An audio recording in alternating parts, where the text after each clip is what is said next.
Hello everyone, I'm George from Ireland. This is a very brief video about C.T. Studd, and you can see his name up here for the fives things he won. This was sport at Eton. Anyway, so that's the winners of the fives sport competition.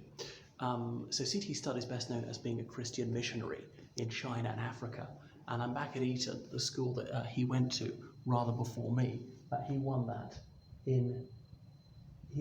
100 years before I was born, exactly. So C.T. Studd was born in the United Kingdom into a very affluent family. His father made his fortune in India, and he had about 5 brothers, I think a couple of sisters. They were multi-millionaires by modern terms. But anyway, so they had a big house in the countryside. They boys all went to Eton. Most of them went to Cambridge. If memory serves, he went to Trinity College, Cambridge. He wasn't a scholar. He didn't need to win a scholarship. So Studd, he was brought up as a conventional Anglican, but in his teens, his family met some evangelical preacher, and that transformed their faith from something to which they really paid lip service to something about which they felt absolutely passionate, and it was his pole star. It just guided him throughout his whole life. So he graduated from Cambridge. He was an outstanding cricketer, played cricket for Eton. Eton, in case you didn't know, the most prestigious school in the world. And in those times, at the zenith of the British Empire, Eton really was at its apogee. Most of the prime ministers in the 19th century came from this school. The nobility almost all went to this school. And he played against Harrow, the Eton-Harrow match being the premier school match in the realm. And he played cricket for Cambridge University, some county cricket. But then when he was in his early 20s, he decided that he was going to turn his back on all that, saying, what was all this earthly glory worth if he died? That no, he must make his soul right with God, and that his mission was to evangelize for the gospel. So he inherited what would be several £1 million in today's money, and he gave it all away to the church. And he and several others decided that they would go to China to bring the Bible to the Chinese.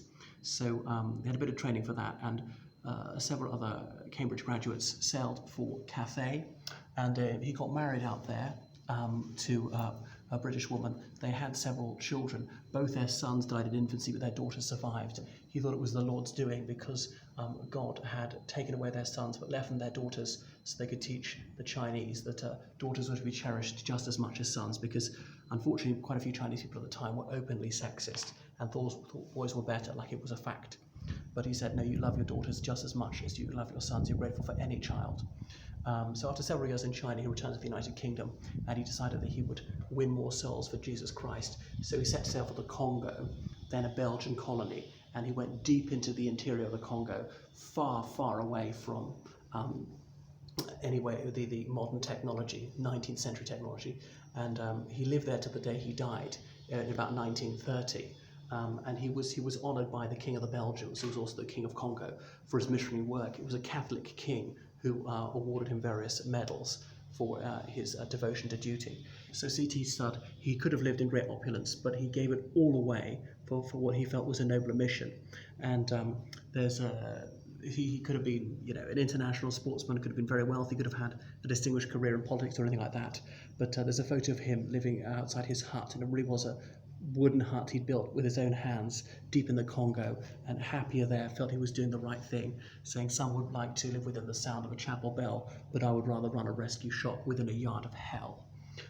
As in saving men's souls just as they were on the lip of the grave, felt that they were ensured salvation because they'd accepted Jesus Christ as their personal saviour. And he wrote a book about it, The Chocolate Soldier. So he taught missionaries to find hardihood and to show stoicism. They needed to have fortitude in the face of difficulty and danger, and not fear if the mission was jeopardized by lack of funds, to just go ahead and trust in providence to furnish them with all they needed. So I was quite impressed by him. He was buried in the Congo where he died. So that is C.T. Studd. I can't actually remember what the C.T. stood for. So this is just a little bit of Eton, by no means the most picturesque bit. The parade ground, as it was when I was here, combined cadet force, sort of army training, used to march around here. But you can't do that now because they've got hedges and a car park, some of the classrooms behind. But he was great at fives because he had superb hand-eye coordination. I'll show you a fives court, as in 5 fingers. You play with your hands, hitting a little ball with your hands. It's the size of a golf ball, but it's leather, so it's not too hard. You wear a glove, so as not to hurt your hands. It's based on the side of the chapel. I mean, because they used to play by the chapel, but then they built all these replicas of what the side of the chapel is like, with a sort of with a flying buttress here, and hitting up into that court. I don't really remember the rules. I only played a few times. I was rubbish at it. With a step in the middle, so you can play 1-on-1 or 2-on-2. That's the game of fives, at which he was so outstanding. And so all along here, there are 28 fives courts, all to look like the side of the chapel. There's Eton fives, there's Harrow fives, there are various versions of fives, according to the design of the side of their chapel. So there he is, up as a winner of fives. He played at a pair. That's enough about CT Stud. Toodaloo.